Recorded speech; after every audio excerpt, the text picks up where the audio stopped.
Harus ketemu lagi di Bincang Kecantikan. Nah, Bincang Kecantikan hari ini saya sudah bersama lagi dengan Dokter Amelika dari Amora Skin Clinic. Halo, Dok.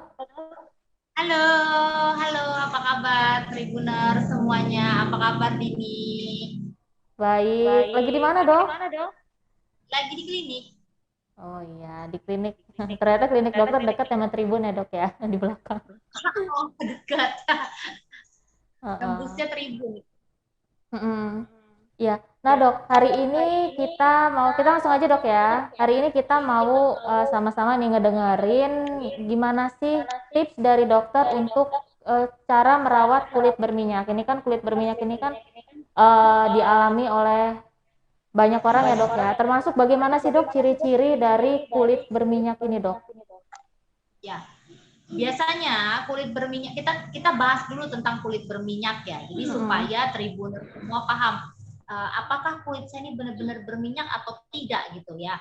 Jadi Mm-mm. sebenarnya ciri khas kulit berminyak tuh yang pertama pasti pori-porinya besar, Din. Pori-porinya besar, terus gampang timbul komedo, gampang timbul jerawat. Nah, biasanya itu dia walaupun aktivitasnya nggak terlalu banyak, artinya itu dia baru aktivitas sudah mengkilat mukanya, kinclong gitu. Tapi kinclongnya ini bukan kinclong glowing, tapi pas pada saat diseka dengan sapu tangan atau dengan handuk ada minyak yang keluar dari pori-pori wajahnya. Nah, itu ciri khas kulit berminyak. Jadi sebenarnya minyak itu bagus, Din, buat kulit. Nah, minyak itu kan sebenarnya moisturizer alami atau pelembab alami kulit wajah. Orang-orang yang kulitnya berminyak itu akan jauh lebih awet muda dibandingkan orang-orang yang kulitnya kering. Gitu. Jadi tidak gampang timbulnya kerutan, tidak gampang timbulnya aging atau penuaan dini. Tapi kalau minyak ini bercampur dengan kotoran, debu, sel kulit mati, sisa make up, dan ditambah lagi pola hidup yang tidak sehat, ini yang akan bermasalah nantinya. Bermasalah nantinya bisa jadi apa? Bisa jadi timbul komedo, timbul bruntus, timbul jerawat, atau malah kulitnya bisa jadi kusam. Mame, Hmm. Halo? Iya, heeh. ya, Iya, Dok. iya dok. Nah, Dok, ini seseorang ini bisa mengalami kulit berminyak ini nih, itu karena dia faktor genetik atau gimana itu, Dok ya? Ya, jadi orang-orang yang punya kulit berminyak ini bisa disebabkan karena banyak faktor. Yang pertama bisa karena faktor genetik atau faktor keturunan.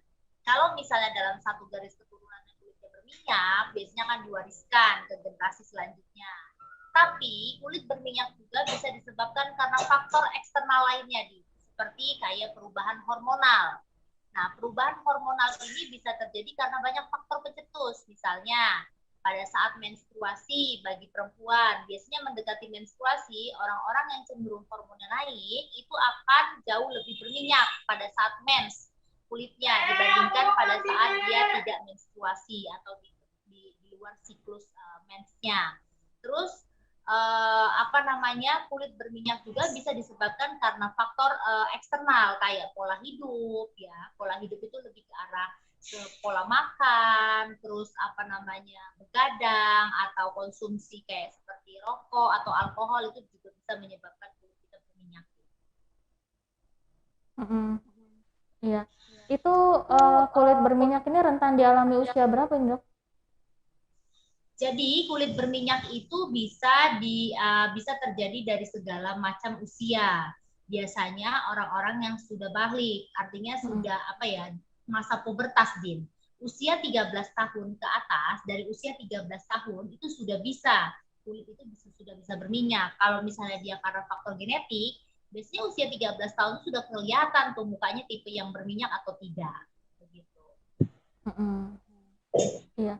Nah, Dok, kalau nggak salah kan ada juga istilahnya dia kulit kombinasi. Itu dia kulitnya itu tuh antara campuran berminyak dengan normal atau gimana itu, Dok? Ya, kalau kulit kombinasi itu biasanya ciri khasnya di zonatinya, zonati itu kan jidat, Mm-mm. hidung, kuku. Jadi zonati itu lebih berminyak. dibandingkan bagian pipinya. Biasanya bagian pipinya itu cenderung normal atau malah kering. Tapi dia bagian zonatingnya berminyak. Jidat, hidung, dagunya lebih mengkilat. Dan biasanya ciri khas lainnya itu, kalau misalnya kulit berminyak, kalau kulit kombinasi itu, dia selalu komedoan atau selalu beruntusan atau selalu jerawatan di bagian dahi misalnya, atau di bagian hidung doang, atau di bagian dagu doang. Gitu. Iya. Nah dok, sorry dok, tadi saya agak kurang jelas dok. Dokter kan tadi sempat sebutin itu kulit berminyak ini bisa jadi masalah ya dok ya. Masalahnya ini apa aja dan yang penyebabnya ini apa aja nih dok? Oke, jadi kan sebenarnya minyak itu adalah sebagai moisturizer alami kulit, Din. Minyak itu adalah pelumas. Ibaratnya gini, nggak usah kita ambil logikanya kayak kamu ambil minyak sayur, kayak kamu ambil minyak makan. Kalau diolesin di kulit kan sebagai pelumas ya, pelicin ya. Nah, begitu juga minyak yang diproduksi oleh kelenjar minyak atau kelenjar sebum yang ada di kulit. Nah, minyak itu fungsinya adalah sebagai moisturizer alami atau sebagai pelembab alami. Dia fungsinya untuk melembabkan kulit. Tapi kalau minyak ini terlalu berlebihan dan bercampur dengan yang lain, misalnya nih penumpukan sel kulit mati atau sisa-sisa kosmetik atau debu, kotoran, polusi dan lain sebagainya, ini akan menyumbat pori-pori, Din. Akan nyumbat pori-pori sehingga timbullah cikal bakal terbentuknya komedo, jerawat. Ditambah lagi aktivitas bakteri penyebab jerawat, Din. Nah, biasanya jerawat itu kan senang tuh yang kotor-kotor. Senang dia sama yang sumbatan-sumbatan. Kalau misalnya ada sumbatan di pori-pori kita, masuk tuh si bakteri ke dalam pori-pori sehingga timbullah sumbatan. Begitu. Nah, kalau sumbatan biasanya ujung-ujungnya timbullah jerawat. Iya. Oh, jadi masalah-masalah itu timbul tuh karena malas bersihin muka ya dok? Ya, betul. Iya. Nah dok, supaya masalah-masalah tadi itu tuh nggak timbul ya dok ya, gimana sih dok kita merawat kulit berminyak ini dok? Ya, gampang banget sih kalau kita mau ngerawat kulit berminyak. Nah, kulit berminyak itu yang pertama kita harus rajin ngebersihin muka nih, Din. Yang pasti kita harus ngebersihin muka pakai apa? Pakai sabun kan. Nah, sabun ini hanya boleh digunakan 2 kali sehari, Din. Tidak boleh lebih dari 2 kali. Karena kan sebenarnya kulit kita ini seperti komputer. Kalau kamu berusaha untuk menghilangkan minyakmu terlalu sering, otak akan memberikan sinyal kepada kelenjar sebum dan akan memproduksi minyak lebih banyak lagi. Jadi kita harus cuci muka pakai sabun tuh 2 kali sehari cukup. Jadi pagi sama malam atau pagi sama sore. Dan pilihlah sabun-sabun yang bersifat non-komedogenik yang bisa mengurangi minyak kamu. Sabun-sabun itu bisa isinya kayak misalnya asam salisilat ya, atau glycolic acid, atau asam glikolat, atau benzoil peroksida, atau tea tree oil, boleh. Jadi atau sulfur, boleh. Jadi gunakanlah sabun-sabun yang ingredientnya atau komposisinya bisa mengurangi minyak di wajah. Nah, selain itu kita harus pakai moisturizer. Yang sebelumnya kita pernah bahas jadi tentang face oil. Jadi sebenarnya kulit yang berminyak itu juga butuh dehidrasi supaya tidak terjadi penuaan. Nah, jadi kulit yang berminyak juga perlu pelembab. Nah, pelembabnya apa yang dicari? Yaitu pelembab yang bersifatnya non-komedogenik. Biasanya pelembab-pelembab yang isinya niacinamide, ya, itu juga bisa dipakai. Begitu. Nah, selanjutnya kita harus tetap menggunakan sunscreen, Din. Gunakan sunscreen yang basicnya adalah water base. Jadi, kalau Tribuner semua, kalau mau beli produk ya, kalau mau halo? Iya dok. Ya, kalau mau beli produk di di stokis atau di toko kosmetik, harus dilihat ingredient atau komposisinya. Pertama, kita harus lihat nih komposisinya, biasanya di depan itu ada tulisan water atau air. Jadi, pilihlah produk-produk kosmetik yang bahan dasarnya itu adalah air atau water base, jangan oil base. Ya, terus pilihlah sunscreen yang bersifat non komedogenik, tidak menimbulkan komedo. Isinya apa? Niacinamide bisa, yang tadi dokter jelasin. Atau pilih sunscreen yang oil free atau bebas minyak. Biasanya ada di beberapa toko kosmetik atau di beberapa stokis.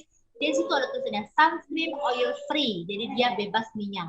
Atau misalnya sunscreen for oily skin bisa juga. Jadi carilah yang bebas minyak yang isinya adalah water based atau air gitu ya. Nah, supaya si minyak ini tidak tidak menambah masalah, kita harus melakukan eksfoliasi kulit. Nah, eksfoliasi kulit ini bisa dilakukan sebulan itu 1 sampai dengan 2 kali. Menggunakan bahan-bahan eksfoliasi seperti alpha hidroksi acid atau beta hidroksi acid. Jadi dia fungsinya untuk mengangkat sel kulit mati, Din. Begitu. Nah, itu aja sih, Din, ya kalau untuk mengurangi minyak yang ada di wajah. Nah, tentunya juga selain kita menggunakan skincare atau produk yang tadi untuk serangkaian perawatan, kita juga harus atur pola hidup kita, Din. Nah, pola hidup kita ini harus pola hidup yang sehat. Itu supaya tidak terjadi perubahan hormonal yang seperti dokter jelaskan tadi, bahwa perubahan hormonal itu bisa menyebabkan produksi minyak jadi lebih banyak. Nah, dok, sorry dok, potong bentar dok, kamera dokter kok ketutup ya dok? Sebentar ya. Bentar. Halo? Udah? Kelihatan kamera saya? Digonya belum kelihatan. Halo, Din. Iya. Oke dok, boleh dilanjut dok. Tadi gaya hidup ya dok ya? Ya, gaya hidup. Gaya hidup ini lebih ke arah apa?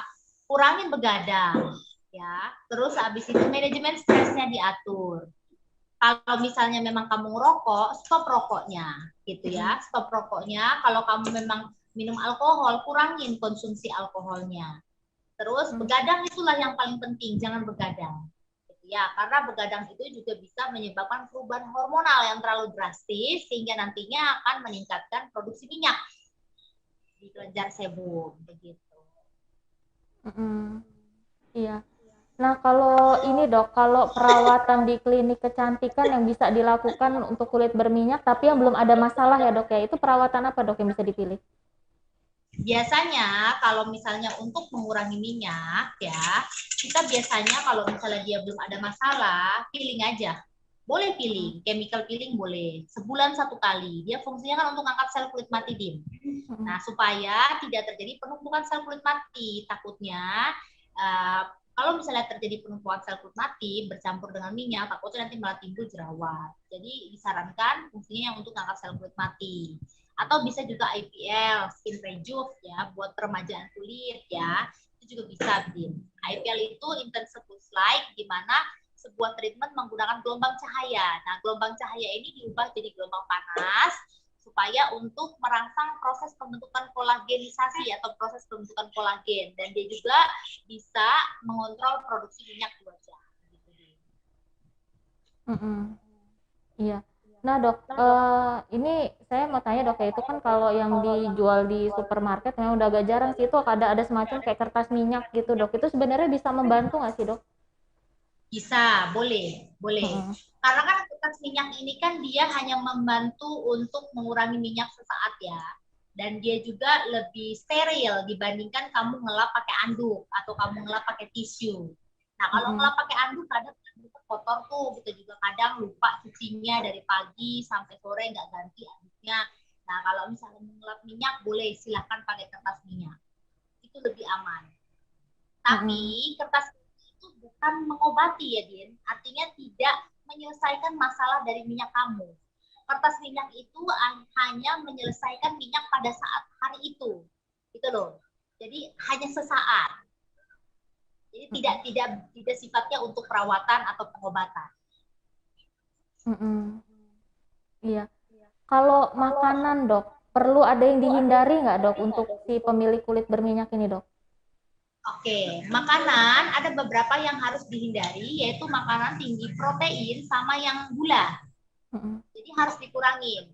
Jadi makanan-makanan tinggi protein sama tinggi gula kayak misalnya telur, kacang gitu ya, coklat, golongan seafood, terus boba, minuman-minuman kaleng, terus kopi. Nah, ini lagi musim nih kan, bertebar di mana-mana restoran atau coffee shop ya kan.